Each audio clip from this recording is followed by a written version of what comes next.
안녕하세요. 인생의 고난과 슬픔이 참 많았던 60대 여자입니다. TV의 다큐멘터리를 보거나 이런 사연 채널의 여러 사연을 들어보면 우리 주위엔 힘들게 살아온 분이 참 많은 것 같더군요. 그리고 씁쓸하게도 저 또한 나름대로 힘든 삶을 겪은 여러분의 이웃 중 하나였어요. 다행히 지금에 이르러서일지언정 저는 행복과 조우하기 시작했는데요. 그런 제 사연을 많은 분께 공유하고 싶어 이렇게 제 이야기를 보내게 됐어요. 집이 가난했던 전 운이 좋게도 부잣집 아들인 남편에게 나이 20에 일찍이 시집을 갔습니다. 그리고 이듬해 아들을 낳으며 행복한 결혼 생활을 꾸려나갔죠. 워낙 아들이 귀한 집안이었던지라 남편도 함께 살던 시부모님과 남편의 두 여동생도 저희 아들을 굉장히 예뻐했어요. 그런데 결혼한 지 4년쯤 지났을 때부터 남편은 저를 질려하기 시작하더군요. 저 지겨운 얼굴 보기만 해도 아주 짜증난다 진짜. 우리 창호만 아니었으면 내가 술집 예쁜이들이랑 밤새 놀고 집에도 안 들어왔을 텐데. 뭐? 당신 바람 피워? 어떻게 그걸 나한테 그렇게 당당하게 말해? 내가 내 돈 주고 재미 좀 보고 다닌다는데 그게 뭐 어때서? 근데 이게 어디서 감히 서방한테 도끼 눈을 떠? 남편은 점차 절 구박하더니 바람까지 당당하게 피우고 다녔습니다. 제가 서운하고 화가 나서 따지니 그때부터 남편은 제게 손찌검까지 하더라고요. 한 번이 어렵지 두 번째부턴 쉽다고 하죠. 그 뒤부터 남편은 술만 먹으면 아무 꼬투리나 잡으며 저에게 손찌검을 해댔어요. 내가 예전엔 단단히 눈이 삐었었지. 어디서 구질구질하기만 한 여잘 우리 아들 엄마랍시고 데려왔지 내가? 그만해 제발. 나한테 당신이 대체 무슨 권리로 이러는 거야? 권리?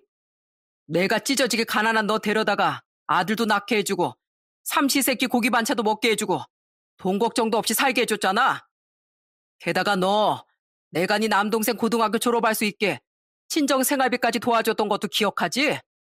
그런데도 나한테 권리가 없어? 난 지금 보니 볼 거 하나도 없는 당신 같은 여자한테 코가 끼인 게 너무 짜증나는 사람이야. 그럼에도 불구하고 이 집에서 계속 살게 해줬으면 감사합니다 하고 납작 엎드려야지. 어디서 말대꾸야? 요즘 세상에 태어났으면 저도 그런 남편에게 똑부러지게 대응할 수 있었을까요?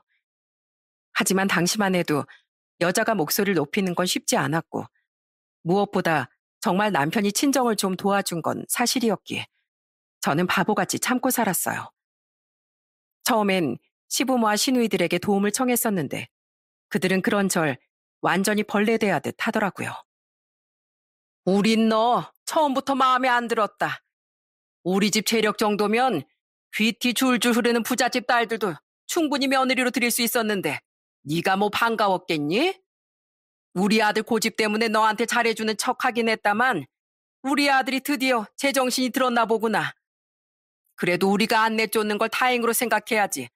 어디서 서방이 이랬다 저랬다 촉새처럼 입을 놀려? 새언니, 너무 염치가 없는 거 아니에요? 우리 오빠 덕분에 신분 상승하게 됐으면 찍소리 말고 내조나 열심히 할 것이지. 왜 오빠가 술집 여자 만나는 것까지 신경 써요? 옛날엔 다 첩 하나 둘쯤은 다 당연하게 두고 살았다는데 오빠 정도면 점잖은 거 아니에요? 웃겨 진짜. 너무 서러웠습니다. 제가 19살 때 엄마가 돌아가신 후 마음의 병을 얻어 동생과 살며 시름시름 앓던 아버지께 제가 어떻게 사는지 차마 말씀드릴 수도 없었어요. 그렇게 괴팍하고 못된 인간 투성이인 그 집에서 오직 아들만이 제 숨구멍이었죠. 잘 자라 우리 아가 앞들과 뒷동산에. 우리 창우 자? 창우야, 엄만 있지? 우리 창우 덕분에 숨 붙어서 살아. 창우가 이 엄마를 살게 하는 희망이야. 착하고 순한 아들을 보고 있노라면 잠시나마 숨통이 트이는 기분이었습니다. 아들은 고맙게도 저를 가장 많이 따르고 좋아했어요. 아들을 끔찍이 아끼던 남편과 시댁 식구들은 제 아들이 볼 때만은 제게 한없이 다정하게 굴었습니다. 하지만 실상은 저를 인간만도 못하게 생각하는 사람들이었기에 그런 아들이 절 좋아하는 걸 굉장히 싫어하더라고요. 그러다 결국 남편과 시댁 식구들은 저희 아들이 10살이 되던 해 저를 완전히 집에서 쫓아냈어요. 나가! 아무리 생각해도 당신은 우리 창호 엄마로 두기엔 너무 무식하고 보잘것없는 사람이야. 우리 가족이 집안일 할 사람이 필요해서 당신을 붙잡아뒀었는데 차라리 가정부를 두는 게 낫지. 창호가 당신을 더 따르기 전에 우린 당신이랑 창호를 떼어둬야겠어. 당신처럼 천한 여잔 우리 창호 일생에 도움이 안 될 거야. 여보, 우리 창호 나 한 달에 한 번, 아니, 1년에 한 번이라도 보고 살게 해주면 안 돼? 제발, 우리 창호는 내 전부야. 웃기지 마. 당신이 창호한테 뭘 해줄 수 있는데? 당신한테 돈이 있어. 잘 사는 친정이 있어. 난 창호한테 당신이란 존재 자체를 지워버릴 거니까 우리 창호 앞에 절대 나타나지 마.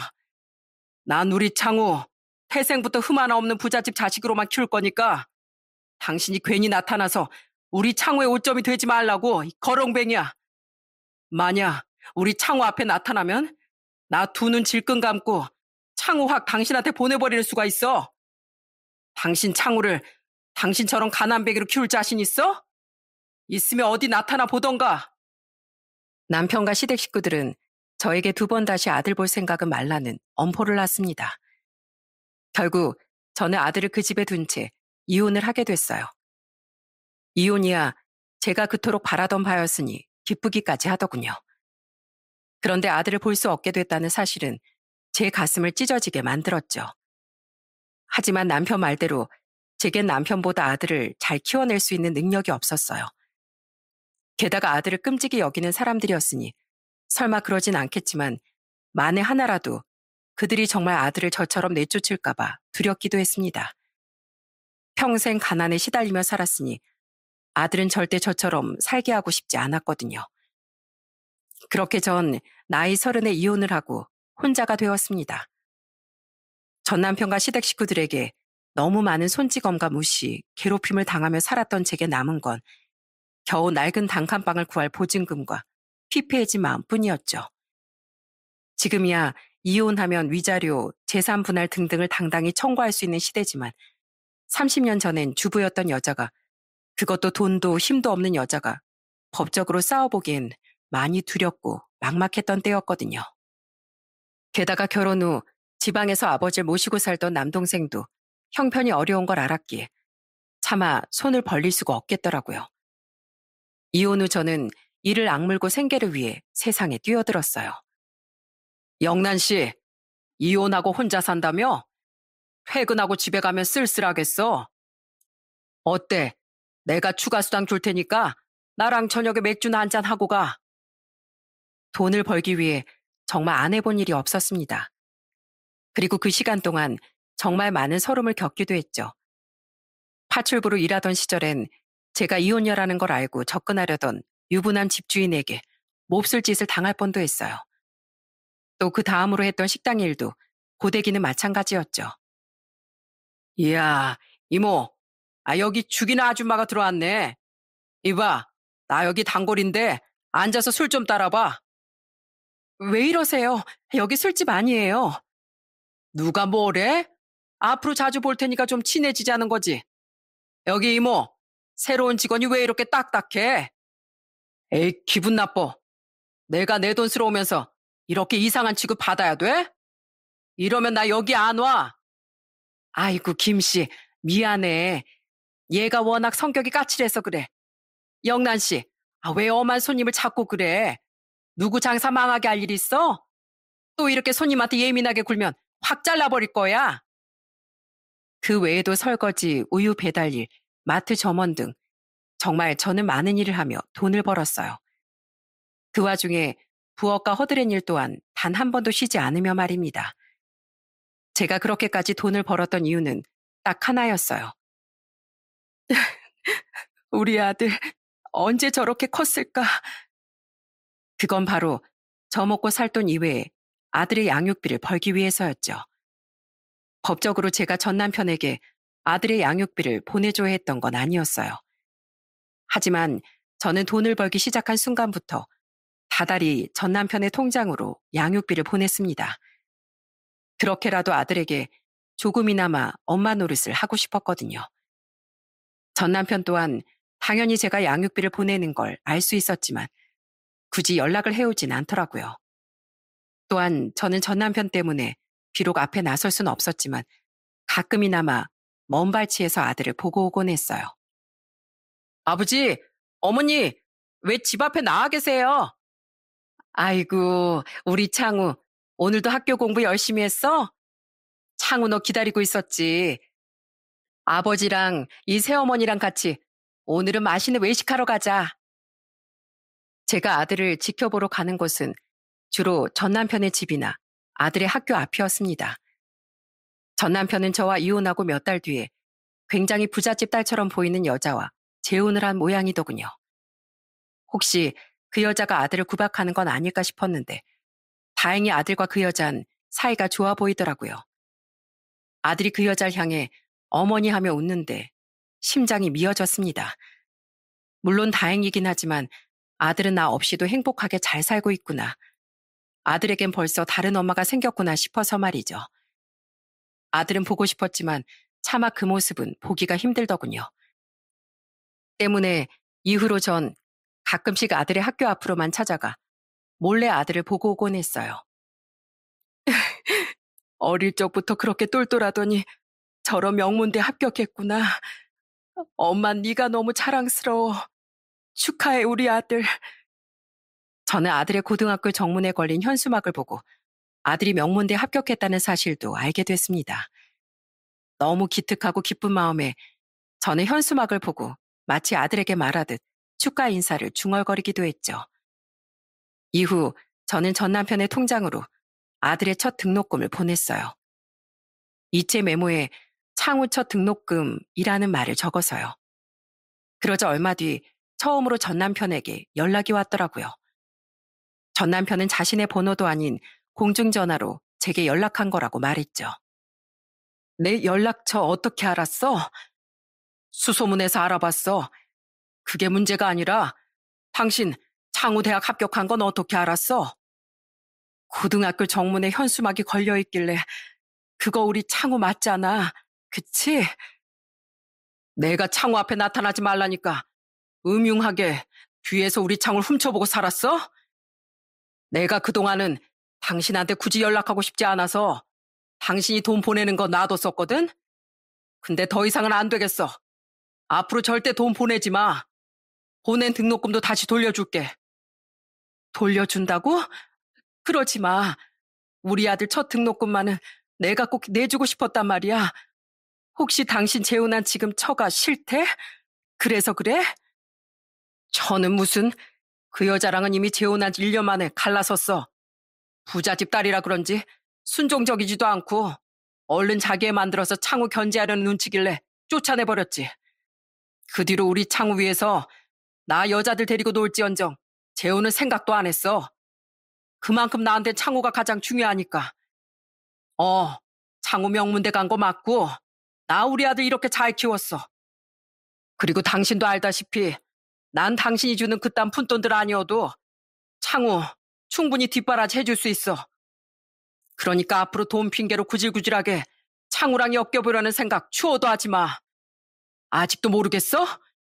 창훈 당신 없이도 아주 행복하게 자랐고 그건 당신 같은 구질구질한 여잔 창우한테 필요 없단 소리야. 당신 같은 엄만 창우 앞에 나타나봤자 창우한테 창피한 존재만 될 뿐이라고. 전 남편이 하는 말 한마디 한마디가 비수가 되어 제 가슴에 내리꽂히더군요. 저는 그런 전 남편에게 애원했어요. 우리 아들 첫 등록금만은 내가 꼭 내주고 싶으니 제발 돌려주지 말라고요.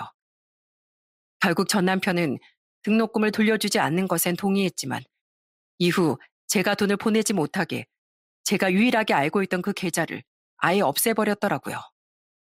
때문에 더 이상 아들을 위한 돈을 보내지 못하게 됐지만 저는 제 생활비와 동생 부부에게 줄 아버지 치료비를 빼고도 계속해서 아들을 위한 돈을 따로 모았어요. 그동안 그게 제 유일한 버릇이자 취미였고 낙이었으니 그것마저 멈추면 제가 살아갈 이유를 못 느낄 것 같았거든요. 부디 언젠간 이 돈을 아들에게 줄 수 있는 날이 오기를 남몰래 상상하고 꿈꾸며 그걸 유일한 사는 낙으로 삼은 거예요. 영란 씨, 오늘 표정이 왜 이렇게 밝아? 아, 또 아들 몰래 보고 왔구나? 이젠 성공했나 봐? 예, 어젠 운 좋게 무려 5분이나 아들 얼굴을 볼 수 있었어요. 아유, 정말 지독한 짝사랑이다. 그죠? 솔직히 제가 우리 아들이면 나중에 알고 소름 돋아할지도 모른다고 생각해요. 그래서 이제 그만해야지 하는데 자꾸만 보고 싶은 마음에 발길이 가서 저도 많이 힘드네요. 그렇게 저는 여전히 혼자 쓸쓸히 살아갔습니다. 당시 저는 소개를 받아 시작한 용역 청소업체 일을 하고 있었어요. 그리고 그때도 아들을 그리워하는 마음은 여전했기에 저는 가끔씩이나마 이젠 아들의 대학 앞으로 아들 얼굴을 훔쳐보려 찾아갔었어요. 아들이 전처럼 정해진 시간에 등교하고 하교하는 청소년이 아니니 솔직히 전만큼 얼굴 보긴 쉽지 않더군요. 하지만 너무 보고 싶은 마음에 몇 날 며칠을 아들 대학 근처에서 서성여 볼 때면 운 좋게 한 번씩은 아들을 볼 수 있었습니다. 아들은 정말 훤칠하고 표정도 밝고 당당한 청년으로 자라 있었죠. 그런 아들을 보고 있노라면 전 남편이 그래도 아들만큼은 밝고 훌륭하게 키워준 것 같아 안심이 되더라고요. 때문에 저는 조금이나마 마음을 놓고 서서히 아들을 가슴에 묻을 수 있게 됐습니다. 이제 아들에게 나란 존재는 정말 필요하지 않을 테니 앞으로 늙고 병들며 아들의 짐만 될 나는 아들 곁에 없는 게 낫다고 생각한 거죠. 그렇게 저는 언제부턴가 아들을 더 이상 찾아가지 않게 됐어요. 아버지, 저 알아보시겠어요? 그로부터 몇 년 뒤 저는 또다시 가족과 이별을 하게 됐습니다. 제 나이 48살에 오래도록 병으로 힘겨워하던 아버지가 돌아가셨거든요. 재훈아, 애미야, 특히 우리 애미야. 그동안 싫다는 소리 한 번 않고 날 챙겨줘서 진심으로 고맙다. 너에게 이번 생에 입은 은혜 내 하늘 가서라도 꼭 갚으마. 영란아, 이 애빈 마지막까지 네가 참 걱정이다. 형편이 어려울지언정 재훈이 내미 같은 좋은 짝을 만나서 의지하고 사는데 넌 여태 혼자서 제대로 된 행복이 뭔지도 모르고 살고 있잖니. 이 애비가 너무 못나서 지난날 고되게 산 널 지켜주지 못해 많이 미안하구나. 다음 생엔 이렇게 못나고 가난한 부모 말고 꼭 돈 많고 능력 있는 부모 아래서 태어나렴. 우리 착하고 가여운 딸, 이 아버지가 하늘에 가서 네 엄마랑 같이 항상 네 행복을 빌어주마. 이 애비가 참 많이 미안했다. 자식으로서 행복하게 사는 모습을 꼭 보여드리고 싶었건만 저야말로 너무 죄송해서 눈물이 멈추지 않더군요. 그렇게 아버지를 떠나보낸 후 저는 더는 걱정스러운 딸이 되지 않기 위해 전보다 더 열심히 살았습니다. 하지만 세상은 그런 저를 비웃듯 몇 달 뒤 이번엔 더 감당하기 힘든 불행을 가져다 주더라고요. 재훈아, 누나 다리가 안 움직여. 아무리 움직여 보려고 해도 느낌이 안 나. 저는 일을 하다 그만 큰 사고를 당하게 됐습니다. 사고가 났던 날, 저는 한 공장의 천장 쪽을 청소하고 있었어요. 그런데 그만 사다리에서 발을 헛디뎌 추락을 하고 만 겁니다. 그리고 저는 그 불의의 사고로 인해 무려 하반신 완전 마비라는 충격적인 장애를 얻게 됐죠. 어떻게 세상이 나한테만 이렇게 잔인할 수가 있어. 겨우 힘내서 살아보겠다고 발버둥 치는 나한테 세상이 어떻게 이러냐고. 저는 안타까운 마음에 저를 보며 울기만 하는 동생과 올케 앞에서 세상에 대한 원망을 퍼부어댔어요. 하지만 아무리 원망을 한들 시간을 돌릴 수도 없고 제 두 다리를 움직이게 만들 수도 없었죠. 점점 현실에 순응한 전 치료받던 곳에서 요양병원으로 옮겼어요. 그리고 그곳에서 장애를 얻은 몸으로 혼자 살아가기 위해 치료와 재활을 병행하기 시작했습니다. 지방에서 아이들과 먹고 사느라 제 옆에 붙어 있어 주지 못하는 걸 미안해하는 동생과 올케를 안심시키며 말이죠. 재훈아, 올케, 왜 자꾸 미안해해? 나 간병인 이모님이랑 간호사 선생님들 덕분에 아주 편하게 지내고 있어. 재활도 나 같은 완전 마비 환자한텐 큰 가망은 없지만 대신 팔힘도 열심히 기르고 있고 나 정말로 괜찮어. 그러니까 내 걱정은 하지 마. 하지만 돌아가신 아버지께도 동생 부부에게도 항상 괜찮다고 말하는 일이 이젠 너무 힘겹더군요. 사실 전 한 번도 괜찮은 적이 없었으니까요. 결국 한 번은 혼자 저를 찾아와 또다시 미안해하는 동생에게 울면서 속마음을 털어놓기도 했어요. 제발 미안해 좀 하지 마. 그래, 나 안 괜찮아. 근데 날 괴롭게 하는 것 중 하나가 바로 난 가족들에게 항상 걱정만 끼치는 해악적인 사람 같다는 거야. 재훈아, 나 정말 이렇게까지 노력해서 살아야 하는 걸까? 나한텐 가족도 없고 남은 건 이 저주스러운 몸뚱이뿐인데 내가 이 세상을 더 살아갈 이유가 있을까? 난 요즘 잠들 때마다 생각해. 제발 내일 아침엔 이대로 제발 눈 뜨지 못했으면 좋겠다고 말이야. 그러지 마, 누나. 누나한테 가족이 왜 없어? 나도 있고 우리 집사람도, 우리 애들도 있잖아. 그리고 누나, 아무리 못 보고 산다지만 어딘가에서 분명 잘 살고 있을 창우를 생각해봐. 창우가 언젠가 자기 엄마가 스스로 극단적인 선택이라도 한 걸 알면 얼마나 상처받겠어? 또 하늘에 계신 어머니 아버진 얼마나 슬퍼하시겠어? 누나, 내가 찾아보니까 장애를 얻었어도 열심히 극복하고 행복하게 살고 있는 사람들이 많더라. 누나라고 뭐 못할 거 있어? 조금만 더 견뎌보자, 누나. 어? 다른 것보다 그때 동생의 입에서 나온 부모님, 그리고 저희 아들의 존재가 다시금 제게 살 힘을 주더군요. 또한 그때 동생의 누나라고 행복해지지 못할 게 있냐는 말이 제게 오기를 심어주었죠. 그래, 어디 세상이 이기나 내가 이기나 해보자. 난 기필코 행복해져서 꼭 부모님께도 우리 아들에게도 부끄럽지 않은 딸과 엄마가 돼 보일 테다. 하고 말이에요. 그때부터 전 전보다 이를 더 꽉 물고 사회로 돌아갈 연습을 했습니다. 덕분에 저는 요양병원에서 퇴원 후 홀로 서기에 첫 발을 내디딜 수 있었어요. 누나, 아이 그냥 우리 집으로 가자니까. 그 몸으로 어떻게 서울에서 혼자 살아가겠다고 그래? 못할 거 뭐 있어.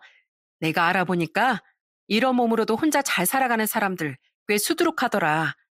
그러니까 나도 할 수 있어. 두고 봐. 그러니까 재훈아, 옳게. 제발 이제 나도 아버지도 그만 신경 쓰고 두 사람 다 애들만 보고 살아. 그동안 너무 고마웠어. 동생과 올케는 함께 살자고 했지만 저는 단호히 거절했습니다. 평생 저희 아버지를 모시느라 고생한 동생과 올케에게 더 이상 저라는 짐을 지워주고 싶지 않았으니까요. 저는 미리 알아봐뒀던 직업재활센터에서 교육을 받은 후 한 사회적 기업에 운 좋게 취업을 할 수 있었어요. 그 회사는 장애인을 많이 채용하는 곳이었는데 아마 나라에서 관련 보조금을 많이 받는 것 같더라고요. 그리고 저는 그곳에서 저와 처지가 아주 비슷했던 한 남자를 만났어요. 그 사람이 누군지 아시나요? 저보다 나이가 2살 많았던 그 사람은 바로 지금의 제 남편이랍니다. 남편은 저처럼 사고로 하반신 마비를 당한 후 그 회사에서 일을 하던 사람이었어요. 정문 씨 매번 뭐가 그렇게 감사하세요? 날씨가 좋으면 하늘을 보면서 감사한 날씨라고 하고 비가 오면 또 비가 온다고 감사하다고 하고요. 솔직히 저는요, 이 세상에 자주 믿거든요. 저한테 해준 거 하나 없이 불행만 잔뜩 가져다 주는데 얄밉잖아요. 정문 씨는 세상이 안 미워요? 전엔 미웠어요. 근데 계속 밉다 하니까 그 세상에서 태어난 나 자신까지 미워지는 거 있죠? 그렇게 생각하니까 세상을 미워하는 게 결국 나한테 미안한 일인 것 같더라고요. 내가 잘못한 거라곤 열심히 살아온 것밖에 없는데 나 자신이 그런 나한테 고마워하긴커녕 미워하면 안 되잖아요. 그래서 그때부턴 날씨가 좋으면 내 기분이 좋아졌으니까 감사하고, 비가 오면 덕분에 날이 선선해질 테니까 그거 나름대로 또 고맙다고 생각하며 살기로 했어요. 기왕 감정 소모할 거 미워하는 것보단 감사해야 하는 게 훨씬 기분 좋잖아요. 저와 달리 긍정적이고 마음도 훨씬 따뜻했던 그 사람이 저는 참 대단해 보였습니다. 그렇게 서로 호감을 갖고 가까워지다가 저는 저와 비슷했던 남편의 사정도 알게 된 거예요. 저는 원래 택시 운전을 했었어요. 평생 일 한번 해본 적 없던 아내랑 클래식 피아노 전공한다고 유학도 가고 돌아와서도 돈이 많이 들었던 딸을 먹여 살리느라 거의 서울 차도에서 젊은 시절을 다 보냈죠. 근데 제가 일을 하다 사고로 몸이 이렇게 되니까 아내라는 사람이 제일 먼저 절 버려버리더라고요. 더 충격적이었던 건 그렇게 금이야오기야 키운 딸마저 절 창피한 짐덩이라며 버려버린 거예요. 어찌나 상처였는지 아직도 그때를 떠올리면 눈물이 나네요. 남편의 딸은 심지어 결혼할 때 자신의 혼주석에 남편의 전처와 재혼한 남자를 앉혔다는군요. 그 뒤론 재혼한 전처처럼 그 딸도 자신과 완전히 연락을 끊어버렸다고 했죠. 평소 누구보다 따뜻하게 웃던 남편의 웃음 뒤엔 그렇게 슬픈 상처가 있었던 거예요. 그리고 비록 순서는 다르지만 배우자에게 버림받고 자식과도 인연이 끊긴 것이 저와 참 비슷한 것 같아 더 공감이 가더라고요. 그렇게 우린 서로의 아픔에 공감해주다 아주 서서히 서로에게 마음을 열게 됐어요. 비록 상황이 평범한 사람들과는 다르니 신중에 신중을 거듭할 수밖에 없었지만 우린 서로의 신뢰를 확인한 기나긴 시간 끝에 서로 남은 미래를 함께하기로 약속했죠. 우리 둘 다 몸이 불편하지만 그래도 백지장도 맞들면 낫지 않겠어? 평생 상처받고 괴로워했던 당신 마음 이제 내가 어루만져주며 살고 싶어. 이제라도 내가 당신 꼭 행복한 사람으로 만들어줄게. 남편은 제가 전 남편에게 받은 서름을 모두 잊게 해주던 좋은 사람이었습니다. 또한 전 시댁 식구들과 달리 새 시어머니와 남편의 여동생인 시누이도 정말 천사 같은 사람들이었죠. 그렇게 힘들게 살았다니 같은 여자로서 내 가슴이 너무 아프구나. 우리 정문이 몸은 좀 불편해도 아주 좋은 애야. 앞으로 살면서 꼭 우리 정문이에게 많이 위로받고 살려무나. 새언니, 전 우리 오빠랑 함께할 결심을 해준 것만으로도 진심으로 감사하고 있어요. 저도 서울 사니까 혹시 도움 필요한 일 있으면 언제든 저랑 남편한테 연락 주세요. 늘 제 걱정을 내려놓지 못하던 제 동생 부부 또한 제 남편을 굉장히 환영해 줬습니다. 그렇게 우린 양가 가족의 축복을 받으며 가까운 지인만 모시고 조촐한 결혼식을 올리게 됐어요. 그냥 간단한 가족 식사만 하고 끝내려고 했건만 남편이 고집을 부렸거든요. 나이가 58이나 돼서 무슨 드레스예요. 아무리 이런 단촐한 드레스라도 부담스러워요. 사람들이 주책이라고 욕한다고요. 아, 욕하라 그래. 내 눈엔 천사 같기만 하구만. 영란아, 아니 여보, 난 앞으로 당신한테 가능한 한 다른 여자들이 누린 행복은 모두 누리게 해주며 살고 싶어. 그래서 당신이 이번 생을 괴로움이 아니라 행복함으로만 기억하며 나중에 눈을 감았으면 좋겠어. 감사하게도 저희가 초대한 지인들은 기쁜 마음으로 우릴 축하해 주었어요. 물론 괜히 죄송스러운 마음에 우린 답례품으로 아주 비싼 선물을 준비해 일일이 감사를 표했죠. 그때 양쪽 축의금은 제 남동생과 큰 조카가 모두 받아줬어요. 어차피 하객도 많이 없어 양측 모두 축의대를 열 필요도 못 느꼈었거든요. 동생과 조카는 신부 쪽인지 신랑 쪽인지만 구분해서 방명록을 구비해놓고 축의금을 받아줬습니다.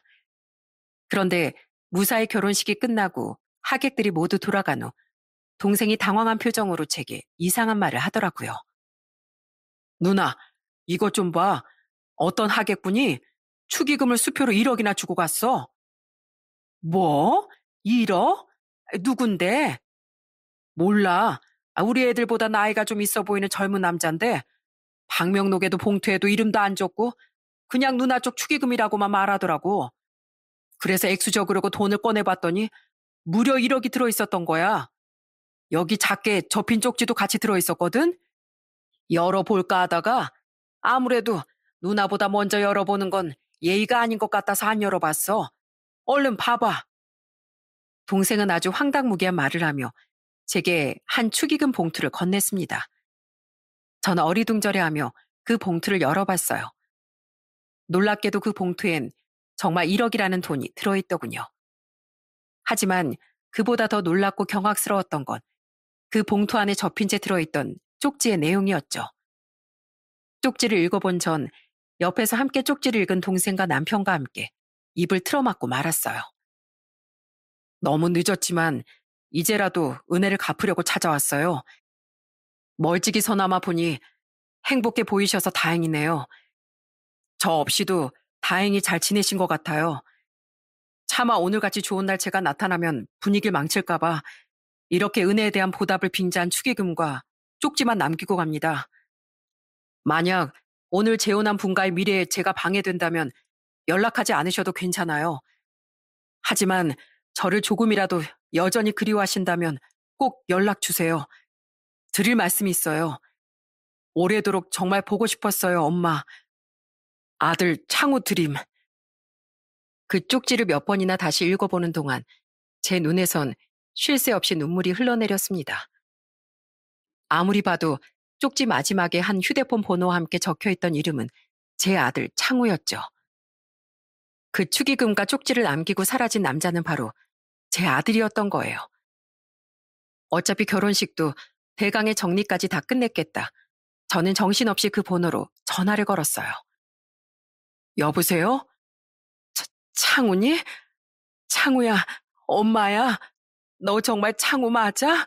어? 너 지금 어디 있어? 당장 엄마랑 만나자. 어? 전에도 항상 멀찍이서 얼굴만 봤지 다 큰 아들의 목소리를 제대로 듣는 건 처음이었습니다. 아들은 떨리는 목소리로 제가 원하는 장소로 다시 돌아오겠다고 했어요.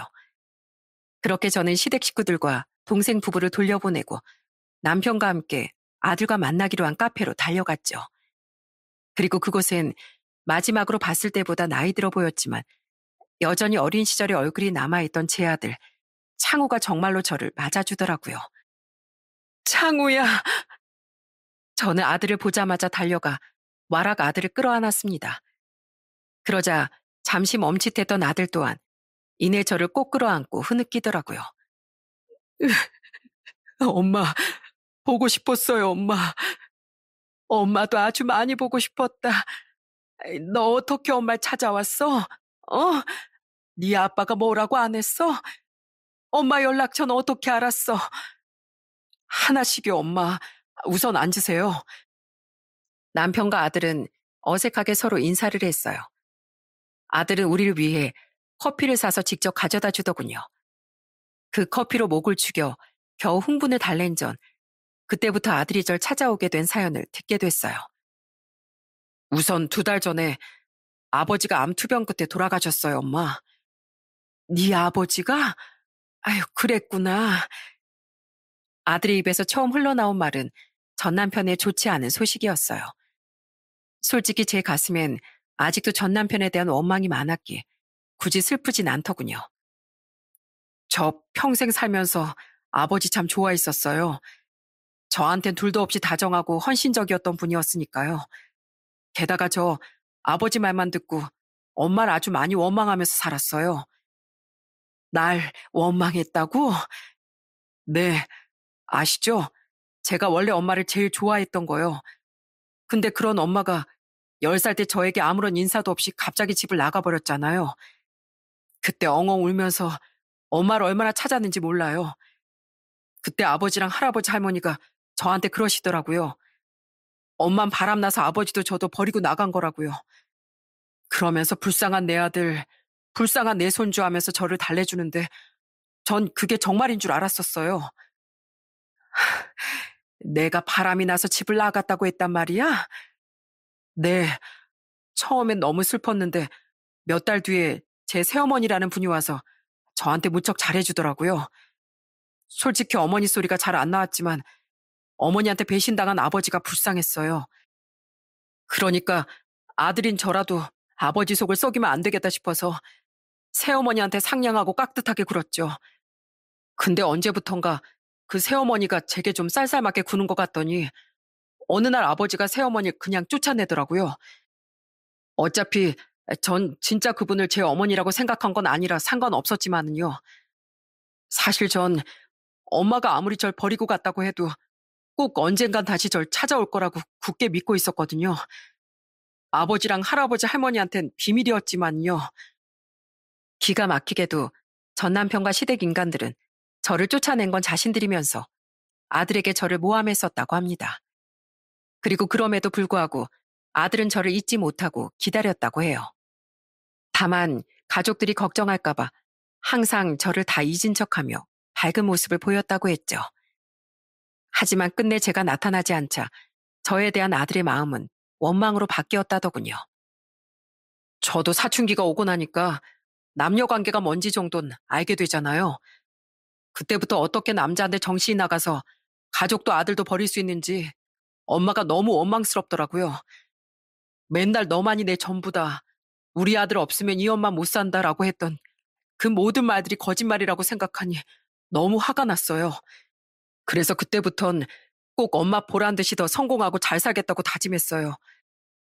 그래서 아버지랑 할머니, 할아버지 지원, 응원 다 받으면서 열심히 공부한 끝에 명문대도 졸업하고 지금 대기업도 다닐 수 있었던 거예요. 대기업을 다니고 있어? 창하다. 정말 창해. 그런데 아무리 성공을 하고 할아버지 할머니가 돌아가시도록 시간이 오래 흘러도 엄마를 향한 원망은 사그라들지 않더라고요. 근데 아버지가 돌아가시기 전에 저한테 사과를 하면서 충격적인 말을 하셨어요.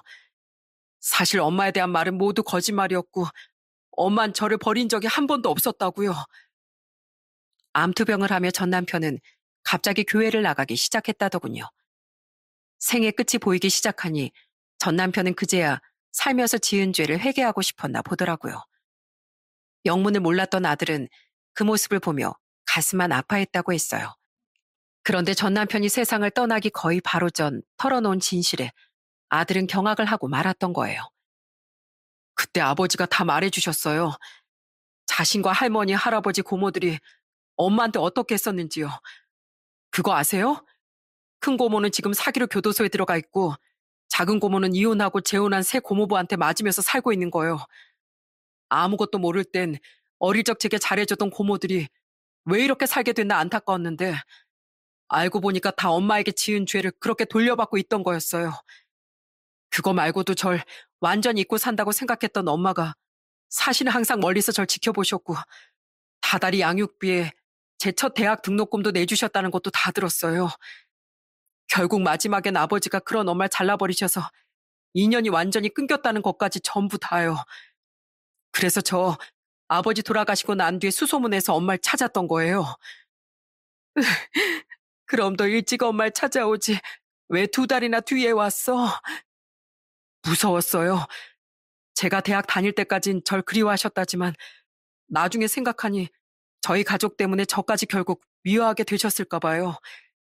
그래도 엄마가 너무 보고 싶어서 이렇게 그동안 저 모르게 보내주셨던 양육비, 대학 등록금에 대한 은혜를 갚겠다는 핑계로 결혼식장에 찾아갔던 거예요.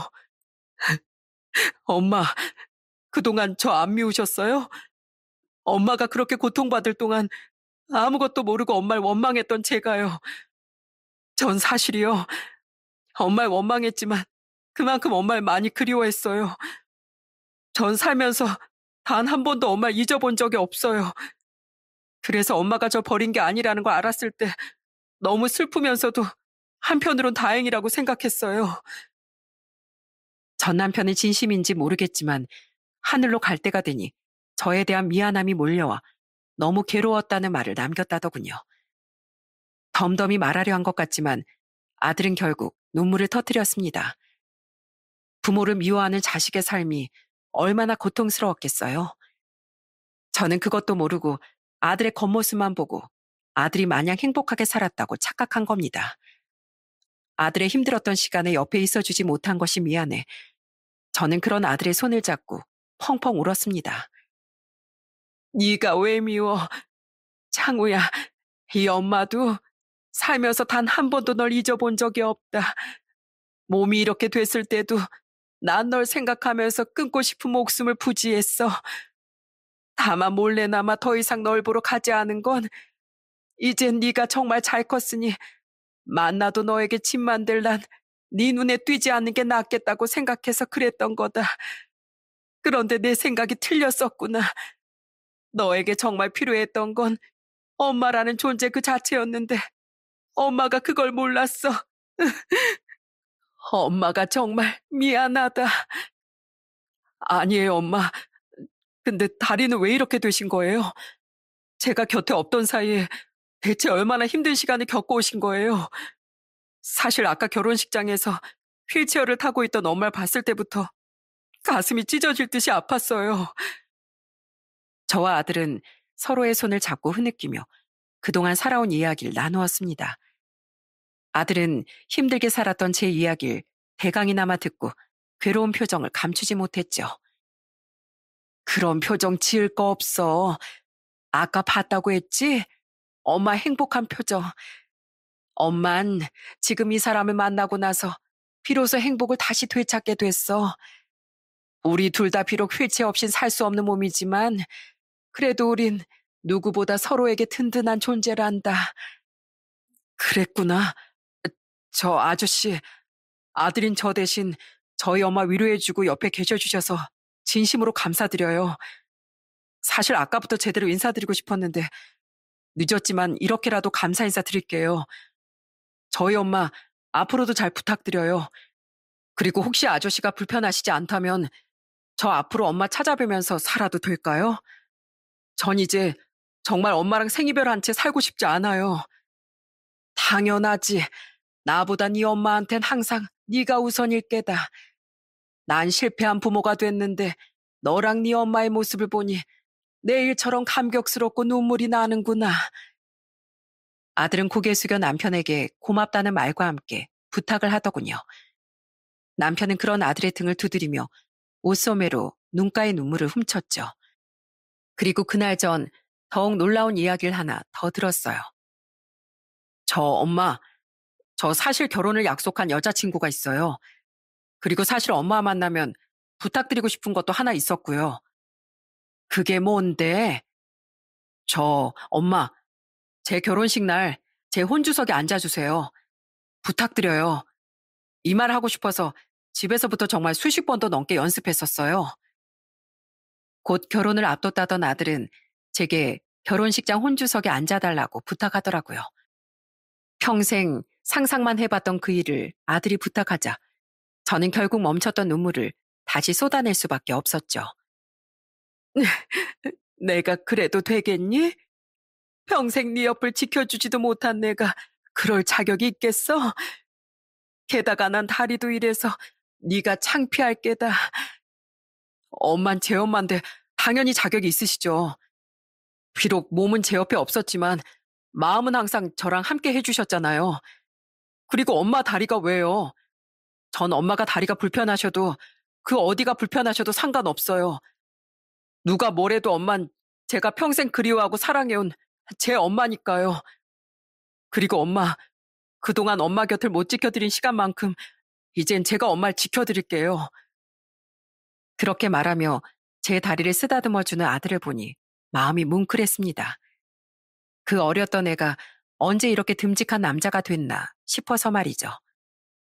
그로부터 며칠 뒤 아들은 동생 부부도 직접 찾아가 그동안 제 옆을 지켜줘서 감사하다는 인사를 했어요. 누나 인생의 봄날이 이제야 찾아오려나 봐. 정말 잘 됐어. 저는 아들과 같은 회사에서 일을 하다 만났다는 예비 며느리 또한 만날 수 있었습니다.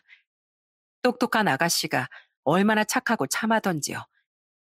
저는 그때 두 아이에게 오래도록 아들을 생각하며 혼자 모아왔던 큰 돈이 담긴 통장을 내밀었어요. 엄마, 제가 축의금으로 드린 돈보다 더한 돈을 이렇게 주시면 어떡해요? 됐어요. 저는 못 받아요.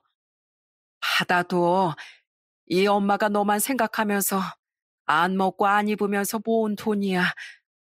어차피 네가 축의금으로 준 만큼을 빼고 생각하면 얼마 안 돼. 이 돈을 모으는 낙이 아니었다면 난 진즉 하늘로 먼저 갔을지도 모른다. 그러니 나를 살게 한 건 창우 너였던 거야. 그러니까 이 돈의 주인은 네가 맞다. 창우야, 네 아버지가 너한테만큼은 좋은 사람이었다는 걸 안다. 때문에 나처럼 네 아버지 미워하길 바라진 않어. 하지만 적어도 네 아버지와 달리 네 처에겐 둘도 없이 다정한 지아비가 돼줘야 한다. 수연아, 언제든 혹시 창우가 속 썩이는 일이 있으면 나한테 말하렴. 내가 무조건 네 편이 되어줄 테니까. 이후 상견례 때 뵀던 사돈 어른들은 며느리처럼 좋은 분들이셨어요. 덕분에 저는 마음 놓고 두 분께도 저희 아들을 잘 부탁드렸어요. 이후 저는 평생 꿈으로만 그렸던 아들의 결혼식에 당당히 아들의 엄마로서 참석해 축하해 줄 수 있었죠. 결혼식이 끝난 후 남편은 다시 한번 두 아이에게 축하 인사를 건네며 씁쓸히 말하더군요. 여보, 이러면 안 되지만 난 참 당신이 부러워. 난 자식에게도 버림받은 실패한 아버지였으니까 말이야. 아저씨는 실패한 아버지가 아니에요.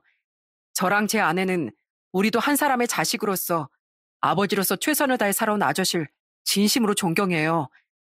그리고 아저씨, 비록 너무 늦게 만나서 아버지라고 부르긴 아직 어렵지만 앞으로는 제가 아저씨 자식으로서 효도하면서 살게요. 저희 엄마 남편이시면 저한테도 아버지나 다름없으시니까요. 평생 힘들게 사신 저희 엄마, 이렇게 늘 행복한 여자로 만들어주셔서 진심으로 감사드려요. 그때 이렇게 말해준 아들의 말을 듣고 남편은 고개를 푹 숙이며 고맙다고 말했습니다. 그런 남편이 흐느끼고 있는 걸 알았기에 저는 남편을 꼭 안아주었어요. 나도 당신에게 늘 고마워하고 있다고 말하면서 말이죠. 그렇게 아들과 다시 재회한 지 2년이 지난 지금까지 우린 아들과 며느리와 종종 만나며 아주 행복하게 살고 있답니다. 가끔은 꿈만 같아요. 평생 힘들었던 제 삶에 이렇게 넘치는 행복이 찾아와 준 것이 믿기지 않아서 말이죠. 하지만 아무리 볼을 꼬집어봐도 이 감사한 지금이 현실이 맞더라고요.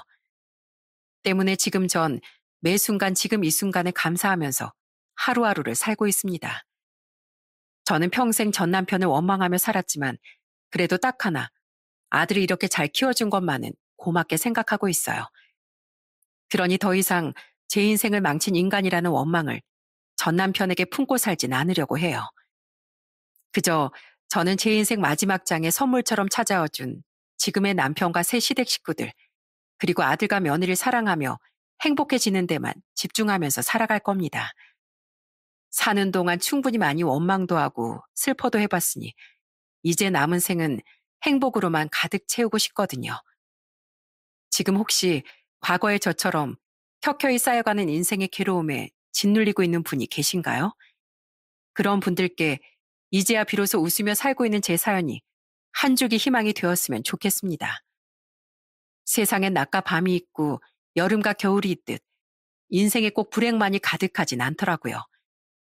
그러니 가장 어두운 시간은 바로 해가 뜨기 직전이라는 세상의 이치를 꼭 잊지 말고 하루만, 또 하루만 더 묵묵히 견뎌보시길 바랍니다. 그럼 분명 여러분의 슬픔과 괴로움을 반드시 보상받을 수 있는 날이 찾아올 테니까요. 저 또한 세상 어딘가에서 여러분께 꼭 환한 햇볕이 내리쬐는 날이 찾아오길 함께 빌어드리겠습니다. 여기까지 제 이야기를 들어주신 모든 분께 감사하며 저는 여기서 이만 인사드릴게요. 감사합니다.